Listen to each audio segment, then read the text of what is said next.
Iyon, good morning Kalog Manas. So dito na naman tayo sa panibagong tutorial kung paano nga ba mag-register sa ating messenger loading.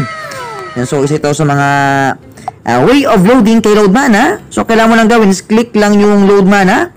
Kasi pag click mo ng load, andyan nakalagay is messenger loading. So paano natin gagamitin yan? Ang gagawin mo muna natin is scroll down and then click bills payment. Ayan. So, make sure lang po na stable po yung internet po natin, no? Para at least tuloy-tuloy po yung transaction and processing ng ating account for messenger loading. So, kailangan muna nating gumawa ng LMRP.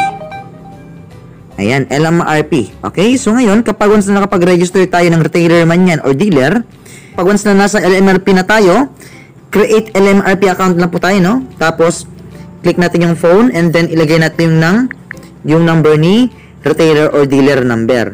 So, ngayon, dapat yung number, imbes na 09 yung simula, dapat plus 639. Tapos, saka ilalagay po yung number na 70.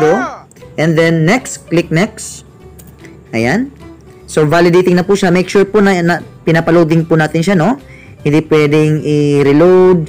Diba? So, meron po matatanggap na one-time password yung ating member, no? Ngayon, kapag hindi po makapag-receive ng one-time password, pwede naman po natin siyang i-resend one time. Kaya lang, it takes 30 seconds. So, hintayin po natin yung 30 seconds para po ma-resend po ulit yung one-time password. So, we can enter the PIN. Yan. So, kapag nag-loading na po, nakapagbilang na po tayo ng 30 seconds, click lang po natin itong resend one-time password. Ayan. So, meron pong isi-send si Loadman na one-time password via SMS. Kapag wala pong ma-receive na one-time password po si retailer mo or dealer mo, so ang gagawin mo lang is, so pwede po nating i-click ulit yung bills payment. Ayan. Tapos, forget password lang po. And then, ilagay ulit natin yung number ni retailer mo or dealer mo. Then, submit. Ayan. So, forget password na po, no? Tapos, hintayin lang po natin yung password.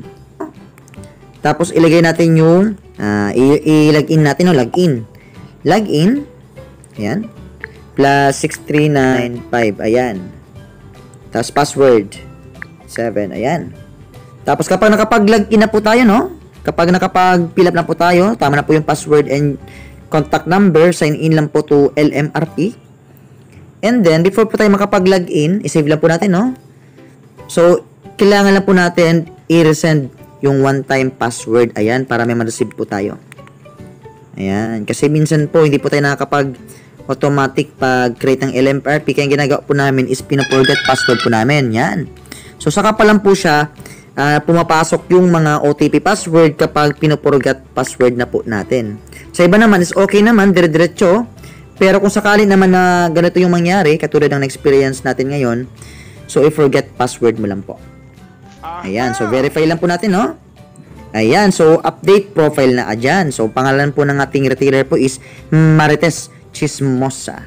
Ayan, so lagay po natin yung personal information. Kung wala po kayong Gmail account, pwede nyo pong ilagay yung Gmail account po ng inyong sponsor at wala naman po yung diferensya. At least, anytime na magkaroon ng problema, di nyo na po kailangan pong problema kasi nga, andyan po si sponsor nyo po na always to the rescue. Ayan. Click natin yung account information. Lagay lang po natin dyan yung username. Kayong bahala kung anong gusto nyo pong username. So, mas maganda ito. Marites123. Make sure na meron na pong number para at least masyadong unique. And then, nakalagay po rito, dapat naka-enable messenger loading. Ayan, dapat magkulay green po yan, no? And then, scroll up po tayo, tapos click po natin yung save changes. Ayan. So, make sure lang po na naglo-loading po yan, ha? Huwag po nating i-reload. Dapat niya, nakapag-loading po talaga siya. And then, saka po natin ibabak. Ngayon, kapag wala na po yung kulay pula, katulad ng nangyari po rito, ibig sabihin, okay na po yan. Na-fill up na po yan ng maayos.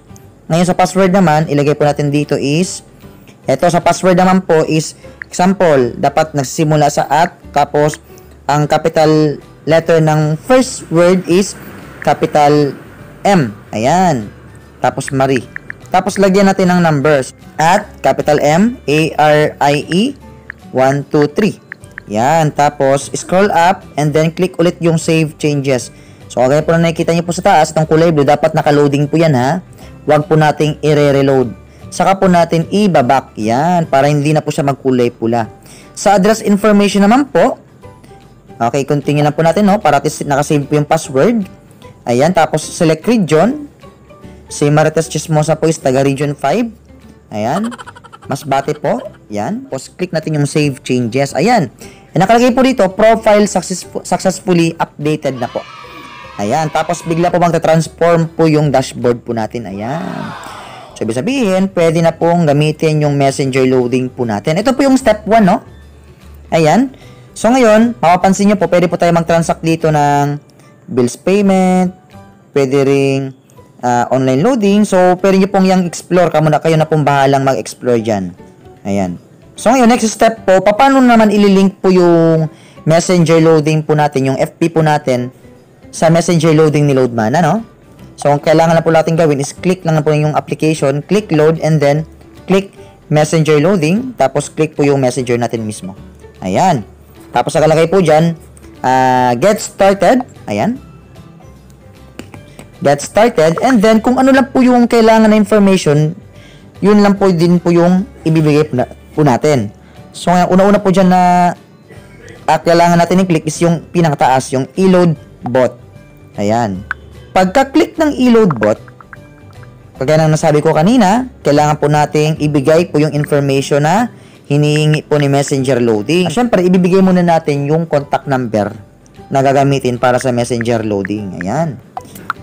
Ayan. Kapag nalagay na po yung contact number na gusto po natin gamitin for messenger loading, so make sure po na yung nakalagay po dito na number po is yung inactivate na retailer or dealer po ni Loadmana. Ayan. Para po makareceive po tayo ng OTP password. Ayan. 821 and then 395. Yan. Ngayon, maganda rito po, kapag nalagay po natin yung sabi nating OTP password, pwede na po natin gamitin yung messenger ni Loadmana. And then, may mapapansin nyo po na meron ditong sa may bottom right side na parang dash, ito po yung menu. Pag click po ninyo yung reload menu, andyan po lalabas po lahat po ng mga networks na cover po ni Loadmana. So, alam naman natin na all network loading po si Loadmana, no? Ayan. So, pwede nyo po yung yan, no? Alam mo, click natin talk and text. Tapos, dito po is meron po siyang listahan ng mga product codes na kapag naka-categorize na po yung ano nila. Kumbaga yung mga promos. Halimbawa, regular load, data, combo. Pag click mo po yung combo, automatic lalabas na po yung mga code list. Ayan. So, yan po yung bibigay po natin. So, pwede nyo po i-copy-paste dyan. Ibigay nyo po sa mga retailers nyo po na dikipal ang gamit. Yan, mga product code list naman po yan. Ayan. So, pag nilagay po natin dyan yung saya 20, automatic po. Ayan.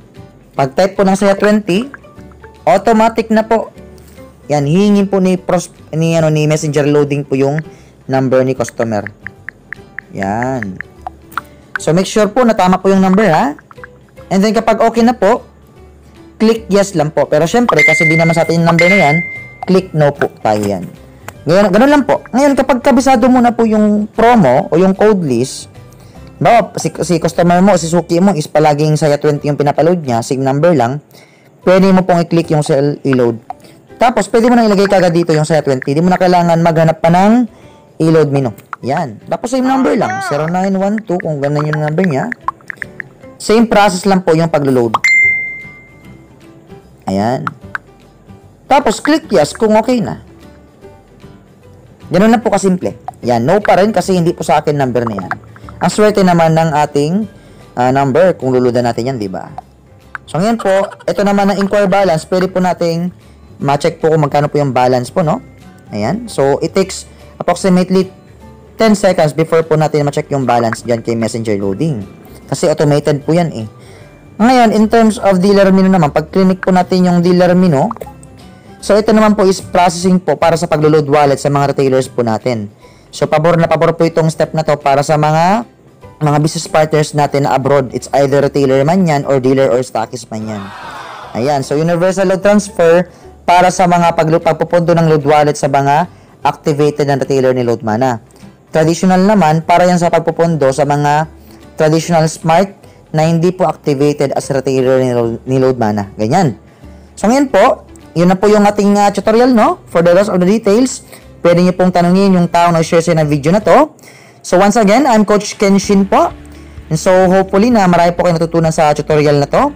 Once again, have a great day and God bless. Mga ka-Loadmana Team Spartans and other business partners natin dito. God bless.